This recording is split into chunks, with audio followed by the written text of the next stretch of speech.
there. Welcome to the CMMC Compliance Guide podcast. I'm Stacey. And I'm Brooke. From Justice IT Consulting, where we help businesses like yours navigate CMMC and NIST 800-171 compliance. We're hired guns getting companies fast-tracked to compliance, but today we're here to give you all the secrets for free. So if you want to tackle it yourself, you're equipped to do so. Let's dive into today's episode and keep your business on track. Today's topic is a big one that confuses a lot of contractors. What's the actual role of NIST 800-171 in your CMMC assessment? We'll break it down, how it all fits together, where companies usually slip up, and what assessors really want to see. And make sure to tune in for the end of the episode where we cover this week's listener question. All right, Brooke, let's start at the beginning. What exactly is NIST 800-171? Well, NIST 800-171 is the foundation of CMMC and the controls that you have to meet for CMMC. It's 110 controls across 14 families. They're really a good set of cybersecurity controls to follow, not just for CMMC, but anything else. CMMC just kind of builds on top of that in a few areas with DFARS rules and whatnot. But NIST 800-171 is the foundation for all the controls. With that being said, how does NIST 800-171 map into the CMMC levels? Well, there's three levels. At least now there's three levels. So there's level 1, level 2, and level 3. Level 1 is 15 or 17 controls, whichever direction you look at it from, but 15 controls for the NIST 800-171 comes from the FAR 52.204-21, and that's really to protect FCI, Federal Contract Information.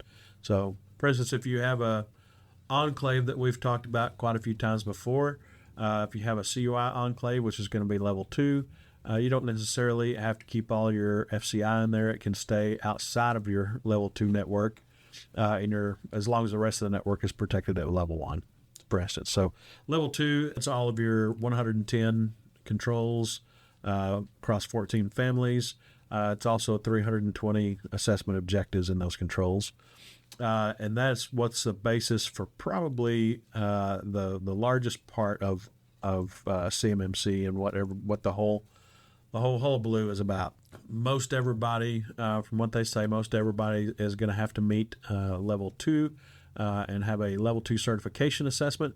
There's going to be some people who don't necessarily have to have a certification assessment for level 2, but can still do self-attestation. That has yet to be seen who all is going to do what, but at this point, if you're level 2, I would assume at some point you've got to get everything in place. So I would assume at some point you'll have to be level 2 certified. If it comes out and you realize that you don't have to be level 2 certified, great. You just save some money. You don't have to pay for the certification. But you still have to do all the same things. All those controls have to be implemented. All the assessment objectives have to be met. But that's level 2. Level 3, it's going to include everything level 2 does, plus 24 or so additional controls. There's going to be a small subset of contractors that have to be level 3. Most everybody we run into, seen it on contracts or been notified they need to be level 2. I don't know who's going to be level 3, but there will be a few. So, Brooke, when it comes to an assessment, how do auditors actually check compliance with NIST 800-171? So when an assessor comes to visit you, you're, of course, going to work with them ahead of time to make sure that you're ready, or at least as much as you can beforehand to make sure that you're ready. Once you and the see-through PAO, the assessor, determine that everybody thinks you're ready to go through it, you go through it. And when they go to check the controls, they examine, they interview, and they test. Examine will be reviewing documentation, policies, network diagrams, proof that you have, all that kind of fun stuff. Interview is asking Sally Joe, hey, show me how you log into whatever system it is, that they're looking at. Show me how you log in. And so she'll go and log in, and she'll enter her username, she'll enter her password, and then she'll get prompted for MFA, hopefully. And she'll log in and she'll use her MFA to get logged in. And let's say, oh, okay, good. That worked. They'll interview, they'll ask questions. How do you do this? How do you do that? But they'll also test. And part of that testing is asking, say, hey, Sally Joe, can you log in and show me?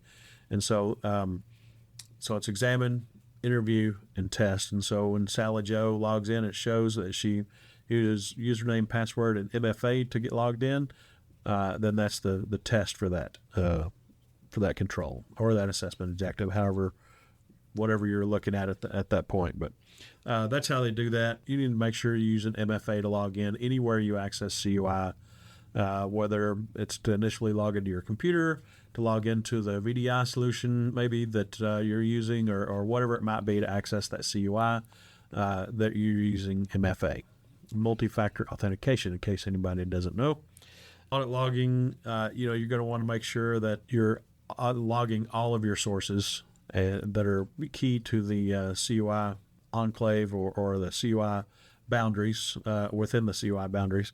Your servers, your firewall, maybe Microsoft 365 GCC High, whatever it may be, that you're gathering all those logs, reviewing them, and all that kind of fun stuff. You'll have to prove that. Incident response is another one. How are you doing incident response, and are you testing it? Test doesn't have to be a full-blown bring the company down to test it. It can be a tabletop exercise. Walk through it. Make sure that the systems are in place, that when you get to something, for instance, I got to go submit a fake report.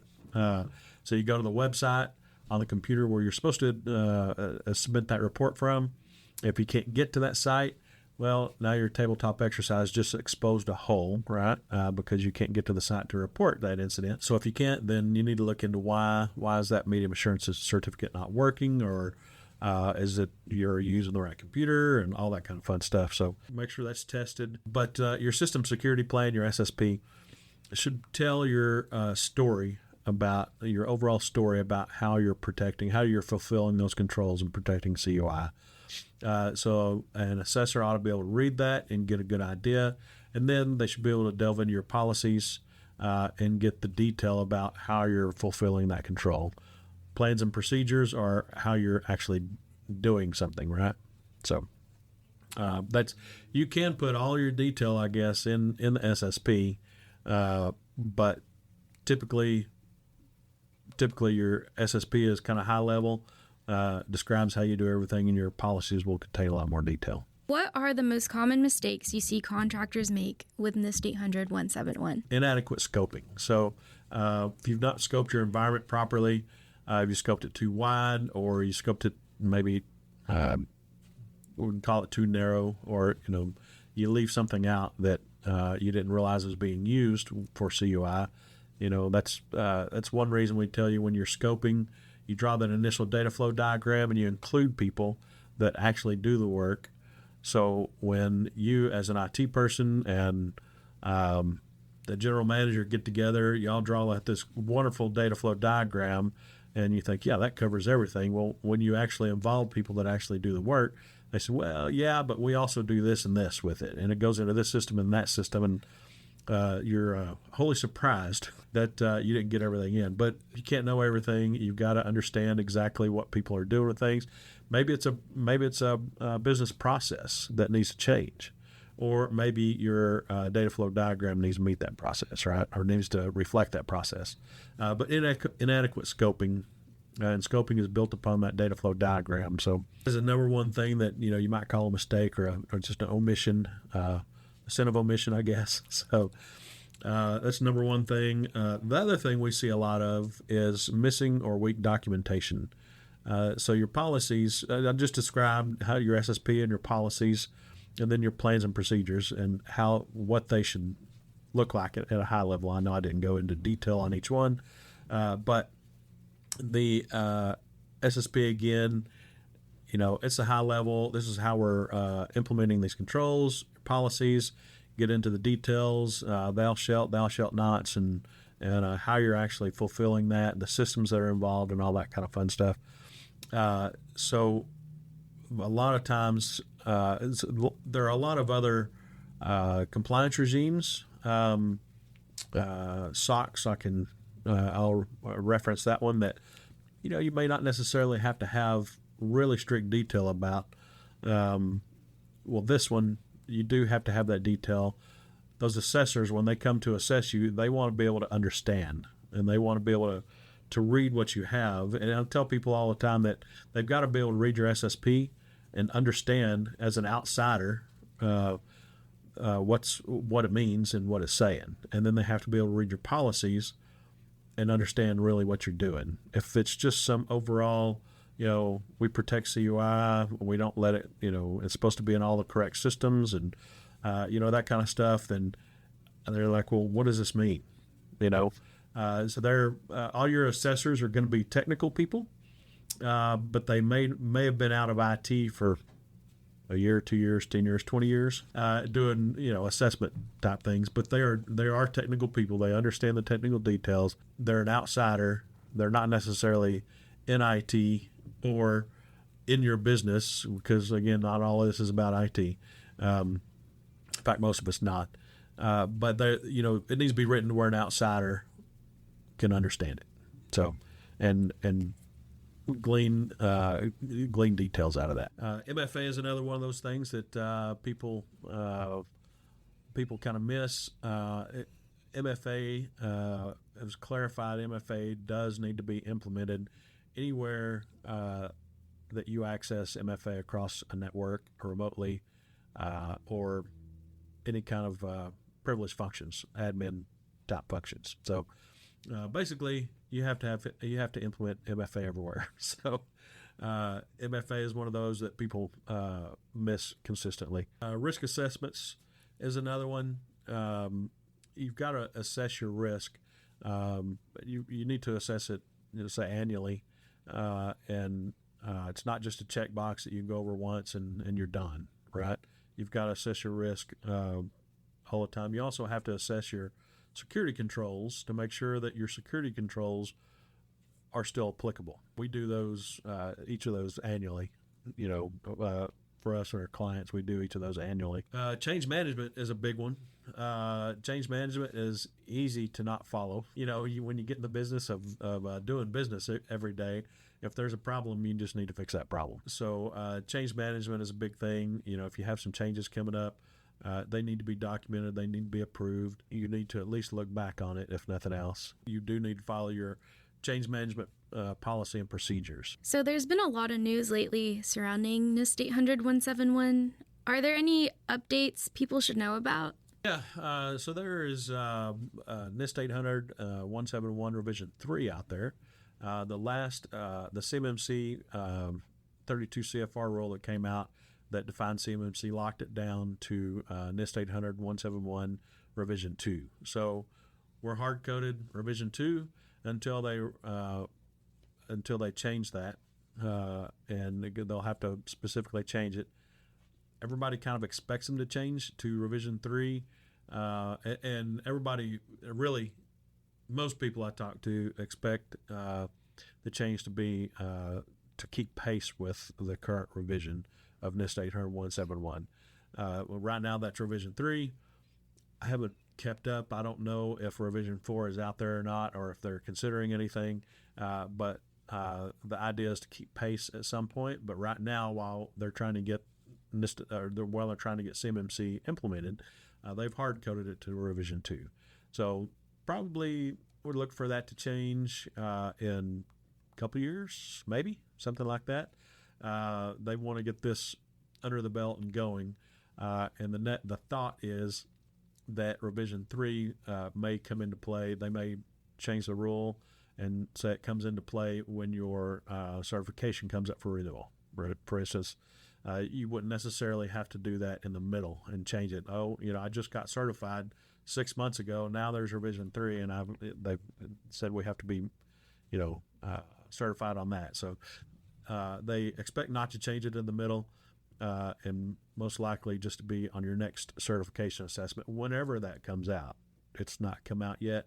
Like I said, we're hard coded on Revision 2 for NIST 800-171 right now. And for the foreseeable future, we will be. The big news right now is that as of this podcast recording, the 48 CFR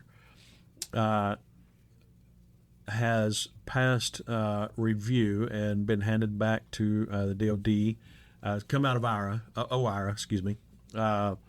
And so they've blessed it and said, you're good. And so everybody, it could be published tomorrow. Well, no, today is a Friday, so it won't be published tomorrow. Not that you know that because you're watching this on a different day, but it could be released very, very shortly. But who knows? Clock is ticking. It's coming out. I would expect it, if nothing else, to be right around the 1st of October if they haven't already released it by then. So, but that 48 CFR is what puts CMMC in place on contracts. And that's a big one. When it comes out, you have a definite timeline when you have to start getting your level 2 certification. There's no more waiting and playing the game to see if you're going to have to do it or not. The clock is ticking then, and definitely a clock. It's been ticking. It's just nobody knew towards what date. But so now you'll have a definite date once that gets released. And there's 4 phases to it. First phase is pretty much exactly like what you're doing right now, except you have a definitive date. The second phase, they're all a year each. So the second phase, a year from whenever it comes out, is going to be when those level 2 certifications are implemented on contracts. And that's on new contracts. That's not existing contracts. So really, technically, I guess, if you don't want to win any new contracts for a while after, we'll just say October 2026, then you can probably wait a little while. But new contracts will start to have that on there. Absolutely. The other thing is, and I wish I could remember who it was, but there's an entity that has fallen victim to the False Claims Act. They said they were implementing these controls, and turns out they weren't. And not just that they had tried and didn't do it right, but they just weren't. So that's a False Claims Act.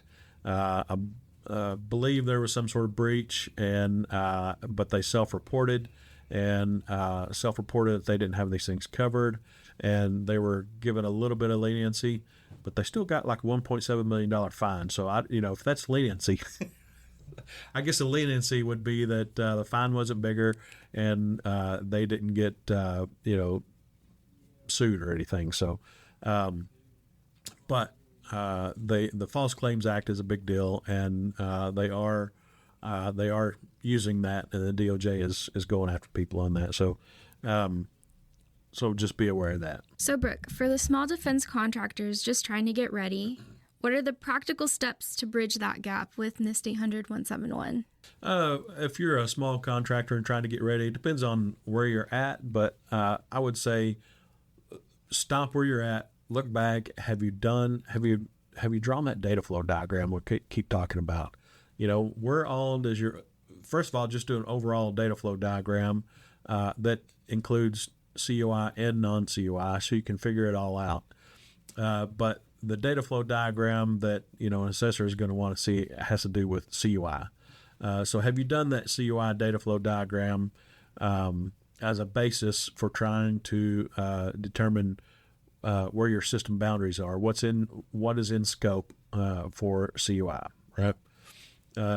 And what's in scope for FCI, really, but your CUI boundary is really what you need to be aware of and need to scope properly. So start there. If you're already 50% down the road, I guess, maybe however you gauge that, stop and make sure that you've done that, and that you've included all the systems that need to be included, that you've really put thought into that, because you may realize that, we didn't include some of these systems that we're using. Do we need to change our business process, or do we need to amend our scope? What do we need to do? So that's a big thing. I'll talk about it again. Your SSP, build a good, strong SSP that tells your story about how you're protecting CUI. Tells your story about how you are fulfilling those controls and those assessment objectives. If you go to the assessment objective level, not the auditors, they will bristle if you call them an auditor, but the assessors will really do like to see this brought down to the assessment objective level, because some of the controls are a little broad, and but when you read the assessment objectives, it makes them a little more clear. So a good strong SSP is a good thing to make sure you build. It's your first document that kind of gives a good overview. Prioritize those high risk controls and low hanging fruit. Also, that you can get covered pretty easily. MFA is one of those. Gathering and protecting your audit logs. We always recommend a SIM. The controls are written really. You don't have to have a SIM. A SIM is a security information and event monitoring system. So you don't really have to have a SIM, but the way the controls are written, you really need a SIM to cover all that, because what a SIM does for you is it helps you go through all those logs, the tens of thousands of log entries, or hundreds of thousands, depending on how many systems there are, how big the systems are, how many people there are. Anyway, but there's a lot of log entries, and for a person to actually sit down and review those log entries, it's impossible to do properly. You can say you're doing it, and an assessor might be okay with that, but they're going to want to see proof. They're going to examine, interview, and test to determine if you're actually doing that. And there has to be proof that you're doing it. You can't just say, "Oh yeah, sure, we're doing that." So a SIM really helps bridge that gap to where you don't have to dedicate a person to reading logs, right? So a SIM helps bridge that gap. Usually it's a pretty easy thing to put in place. So that's a really important one. The other thing is once you've gone past that, just make sure all your documentation is in order. Make sure that your SSP and your policies and any plans and procedures are all signed off on, authorized, and make sure that you're gathering your proof. Make sure that all the stuff you say you're doing, you're actually doing. So those are the things that a small contractor can look at from starting at going back and reviewing the beginning to going through, catching some low-hanging fruit and stuff like that. All right, Brooke, we are going to tackle this week's listener questions. Right. Bobby left us some lovely questions that we can address here. So the first question is, how are VoIP systems handled in CMMC 2.0? That is a good question. So from what I understand from assessors is if you have a VoIP system on premise, it doesn't necessarily come in scope because it's in your boundary. If you discuss CUI over a phone, then anything outside that is carrier grade, however the connections may be to the carrier. So that's okay. Hosted VoIP systems, that's where the sticky part comes in. From what a lot of assessors have said is that they're going to look to see that those are secured and that they, it's a cloud. If it's a cloud hosted system, it's got to follow all the same controls, right? So that's a really tough one. If you have a traditional phone system that is similar, I guess, in scope to a on-premise VoIP system, but if you have an on-premise phone system, same thing. You don't have to. It's not. Doesn't have to meet the same requirements because it's on-premise and within scope. But the hosted VoIP is a sticky issue. A lot of times you can, if you've got Zoom, Federal Zoom, whatever they call that, I think it's Zoom Federal. Anyway, Zoom Federal, or if you've got Microsoft 365 GCC High and you use Teams, that can be used. So some of those systems can be used because, of course, they're federal. So you can cover it that way. And that's a good way to cover that. Bobby's second question is, if Bobby moves to Teams, would that be an issue? Well, a good old answer of it depends. So, and I think there's another question here that this will touch on as well. Teams will be an issue if you discuss COI over Teams, or if you have, Teams, you can store files in there and all sorts of fun stuff, right? So if you're using commercial 365, yes, Teams is an issue. If you're using GCC, there's a limited fit for Microsoft 365 GCC. If you're using GCC High, then you'll as long as everything's configured properly and all that kind of fun stuff, then yes, that should be fine. Next question from Bobby. What about a company like dialpad.com? So dialpad.com, if I understand properly, uses some AI and helps you with meetings and selling and stuff like that. I would definitely try to scope that out of your COI environment, and try to really scope it out of your FCI environment. You can still use it to talk to potential clients and stuff like that, I guess, but you got to be careful what goes in there, right?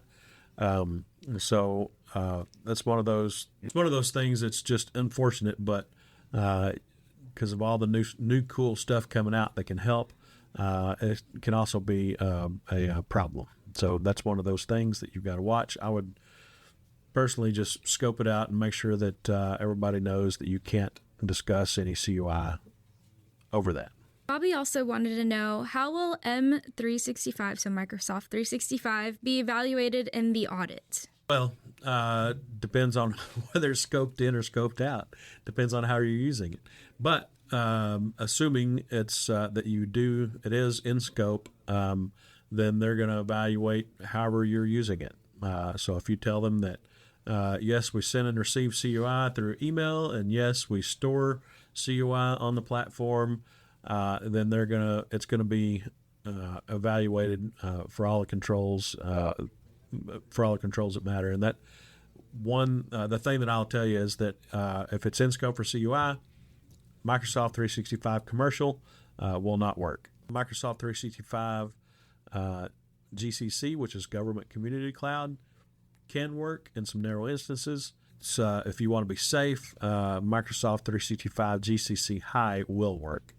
So again, everything has to be configured properly, but that's how if it's in scope, they're going to evaluate it against all the 110 controls. Again, commercial won't work, GCC in a narrow scope, and GCC High will work. Will definitely work for you.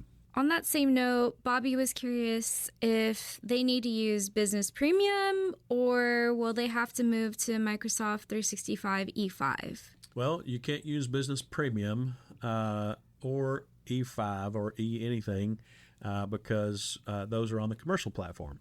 So, and this is assuming that it's in scope for CUI. So if it's in scope for CUI, you have to move to a GCC or GCC High version, and those plans are going to start. Well, not all the plans, but anyway, there'll be Microsoft 365 GCC G3 or G5 or something like that, and everything will have either G3, G5, or federal government or something like that in the title, but it has to be on that platform.